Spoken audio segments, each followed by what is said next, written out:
कडकडीची विनंती आहे तुम्हाला, सगळ्यांनी रेन वॉटर हार्वेस्टिंग करा. आता ती कशी करायची? काहीच खर्च नाही. आम्ही गुटख्यामध्ये, दारूमध्ये, तंबाखूमध्ये, चहामध्ये आणि इकडे तिकडे सगळे सोयऱ्यांच्या लग्नामध्ये खूप सारे खर्च करतो. मग 1000-1500 रुपयाचा पाईप घ्यायचा आहे, स्लॅबला एक ओढ द्यायची आहे, तिथून छोटासा एक पाईप जमिनीमध्ये लावायचा आहे, त्याला ओटा बनवायचा आहे आणि पावसानं आलेला पाऊस जमिनीमध्ये मुरवायचा आहे. वाचला पाणी गेला जमिनीमध्ये. मग आमच्या गावचं पाणी गांधीतोडाला गेला का? नाही, तो तिरकळीत आहे. त्याला कशाला गेला का? नाही, तो तिरकळीत आहे. मग आमची पाण्याची पातळी वाढेल. अशा पद्धतीने आम्ही पाणी वाचवू शकतो. रेन वॉटर हार्वेस्टिंग त्याच्यावर मी काम करत आहे. मी म्हणजे तुम्ही, आम्ही, आपली ग्रामपंचायत. मॅडम आणि माझी योजना हातात घेतलेला मुख्यमंत्री आभार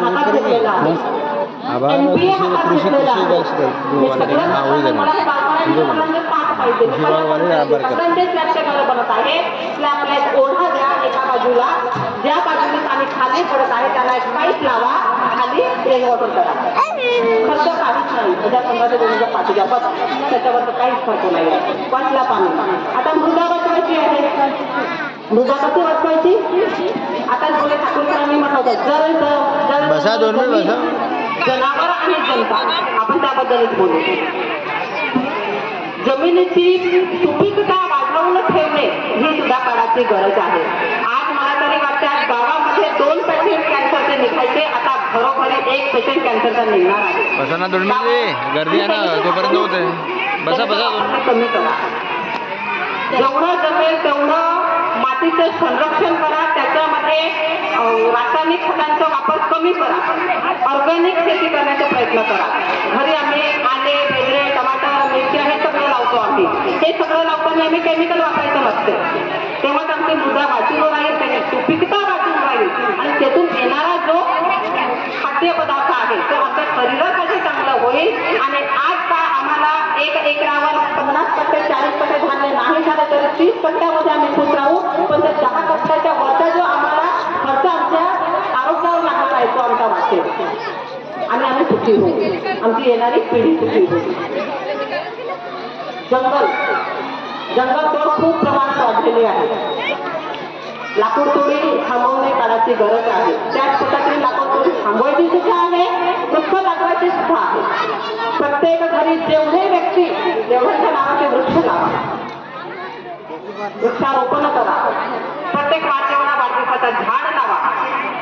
मला तरी वाटते तर मॅडम 1500 केसर आंबा उद्यान आम्ही कृषी ठिकाणी सुरू केलं. मोक्षधामला मोठा एक वृक्षारोपण कार्यक्रम घेतला आपण आणि वृक्षारोपण केलं. ते कशासाठी करत आहोत आम्ही हे सगळं? जंगलतोडी थांबवणे, वृक्षारोपण करणे म्हणजे जंगल वाचवणे ही काळाची गरज वाचलेली आहे. जेणेकरून आज जो हा उन्हाळ्यामध्ये आपला तापमान 40, 45, 50 पर्यंत चाललेला आहे आणि 50च्या वर तापमान गेला की काय होणार आहे? जागेवरच धाग लागणार आहे. असे कागद पडले राहतील ना, त्यांना ऑटोमॅटिक जाळ लागणार आहे, जळणार आहेत ते. आणि हे आरोग्यासाठी खूप हानिकारक आहे. त्यामुळे आपण आज वृक्षारोपणाला सुद्धा महत्त्व दिले पाहिजे. जल, जंगल, जमीन बद्दल बोललो आपण. आता आपण बोलू जनावर. आपण जनावर पाळतो. फक्त दूध दिला, तूप बनवला, विकला, दही बनवला, विकला, पैसे कमवला, गोष्ट खतम. एवढाच नाही आहे हा. आज एक जनावराचा शेणखत जर वर्षात तुम्ही साठवून ठेवलं तर आमच्या इथं काय म्हणतात? गुडा भरतो. आणि त्या शेणखताचा खूप मोठा उपयोग आहे. शेतामध्ये असो त्याच्यावर प्रक्रिया करून तुम्ही आज तो शेणखत जी आम्हाला बियाणं 800, 1200, 2000 मध्ये मिळतात, तुम्ही शेणखत 2000 मध्ये विका ना. आणि ते किती? फक्त 50 किलो शेणखत. मी सांगते तुम्ही ब्रँड तयार करा. आम्ही म्हणतो कामं नाही, हाताला काम नाही, बेरोजगार, कोणीच बेरोजगार नाही. मला तर नाही वाटत कोणीच बेरोजगार नाही. आम्ही स्वतःवरून स्वतःला बेरोजगार बनवून ठेवलेला आहे. शेणखत तयार करा, ऑर्गॅनिक शेणखत 50-50 किलोच्या बोऱ्या बनवा आणि विका ना. 2000 रुपये तुम्हाला कोणी देते, 15 रुपये कोणीही देते तुम्हाला. हे अशातला आपण उद्योग करणं गरजेचं आहे. माझ्या गावात तरी मला असं वाटत नाही की कोणाच्या हाताला कामं नसेल. खूप सारे कामं आहेत. या गावाला एक लॉन्ड्रीची आवश्यकता आहे, कोणीच ओपन करायला तयार नाही. या गावाला चांगल्या हॉटेलची आवश्यकता आहे, कारण येणारा जाणारा मार्ग हा कार्यकर्ता हायवे, देवरी हायवे आहे की नाही? डोंगरगड इथूनच जातात, कटारगड इथूनच जातात. माहित नाही. रडत बसतो, कामाला हात नाही, रोजगार हमी निघे नाही, पावडा ठरून जावाचा, दिवसभर बचावता, सरपंचांना आला नाही पाहिजे, ग्रामसेवकला आला नाही पाहिजे, पाहाच नको आणि रोजी 300 रुपये पाहिजे. थोडंसं तुम्हाला वाईट वाटू शकते माझे बोलणं, पण माझ्या आतली भावना समजा तुम्ही. आज फक्त 3 वर्ष झालेले आहे, या गावासाठी मर करत आहे. आता संजूभाऊ बोलले, आज प्रियाताई आहे, उद्या कोणी राहील, परत कोणी राहील, पुन्हा प्रियाताई येईल. अहो, हे सगळं तुमच्याचसाठी आहे, आमच्याचसाठी आहे. आज खंत वाटत आहे हे सांगायला मला. 3 वर्षापासून मी लाईटचे बिल भरत जसं तसं मेंटेन करत मी आजपर्यंत लाईट कटू दिली नाही. पण जेव्हा देवरी MSCDCL ला माहीत झालं आहे ना की आता 3 खिडकी सरपंच रुपये देती आहे, काल फोन न करता त्यांनी माझ्या गावची वॉटर सप्लायची लाईट कापली. त्यांना माहित आहे हे सरपंच कटणेही नाही देते. त्यासाठी 8 दिवस पुन्हा मला वाटतं मनोज भाऊ शर्माकर तुमचे त्याने 8 दिवसाआधी मॅसेज टाकून ठेवलेला आहे गावाच्या ग्रुपमध्ये की लाईट कटणार आहे. 8 दिवस थांबवली मी. आता काल त्यांना माहित होतं मला फोन न करता त्याने लाईट कापली. आता मी काहीच करू शकत नाही आणि पाण्यासाठी मला कोणाचे फोन पण नको पाहिजे. मी माझ्या परिसरात सांगून ठेवलेले आहे मुझे किसी के फोन नहीं आना चाहिए, उनको टॅक्स भरने लगा. आज माझ्या गावामध्ये 100% फक्त 10% लोकांनी टॅक्स भरलेला आहे. 90% लोक थकीत आहे. त्या 10% लोकांची भरपाई तुम्ही भरत आहात, तुम्ही रडत आहात, तुम्ही भोगत आहात. आणि दुसरी गोष्ट, या गावाचा विकास जरी साधायचा असेल तरी खरंच साथ देणे खूप गरजेचं आहे. लोकसहभागाबद्दल जर मी बोलायला गेली, किती आहे माझ्या गावाचा लोकसहभाग? गणपती, दुर्गा, मग त्याचा कलश यात्रा, तर काय काय म्हणतो आम्ही? 500, 1000, 2000, 4000 लाखोचे कार्यक्रम घेतो. आताच काय झालं ते मुलीं भाऊ त्यांच्या नाही आला इथं. अपूर्व आहे का? ते काय म्हणतो डान्स, कोणता डान्स काय म्हणतात का त्याला? हे टोलीवर झाला आता सोपते का माझ्या गावाला? हे संविधानाला डोक्यावर ठेवून आम्ही वैचारिक लोकांचा हा गाव आहे. असले डान्स सोबतात कधी का माझ्या बायांना सोडल्या का माझ्या आई बहिणींना? यानंतर मी अनाऊन्स करतो इथं सुद्धा आणि माझ्या ग्रामसभेने एक निर्णय सुद्धा घेतलेला आहे, कोणताही कार्यक्रम व्हायच्या आधी जर ग्रामपंचायतीची परमिशन भेटली नाही तर ग्रामपंचायत होऊ दिला नाही या गावामध्ये. मी आता असलेले कार्यक्रम माझ्या गावामध्ये नको. माझ्या ह्याच गावाला 17 वर्षाचा पोरगा ड्रिंक घेत आहे. का बरं? आज त्या आई काय म्हटलं तू आताचा कार्यक्रम? आई शिवाय जगात कोणीच नाही.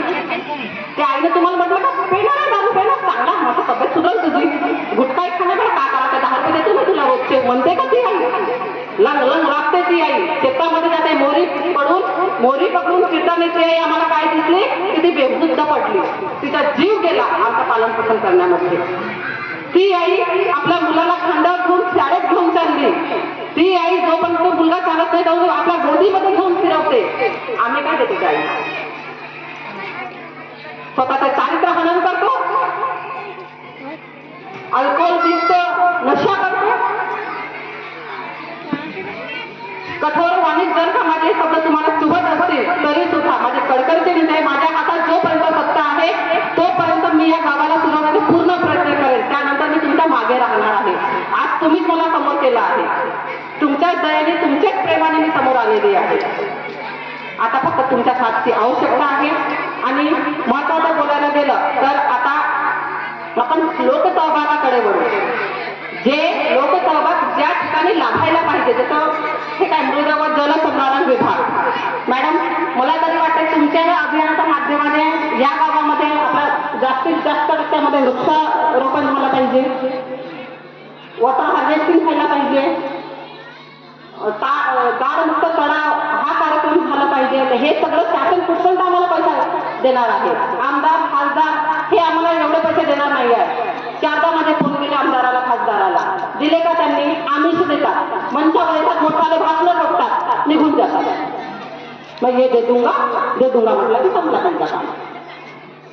माझ्या हातात काय आहे? माझ्या हातात फक्त 15 वित्त आहे.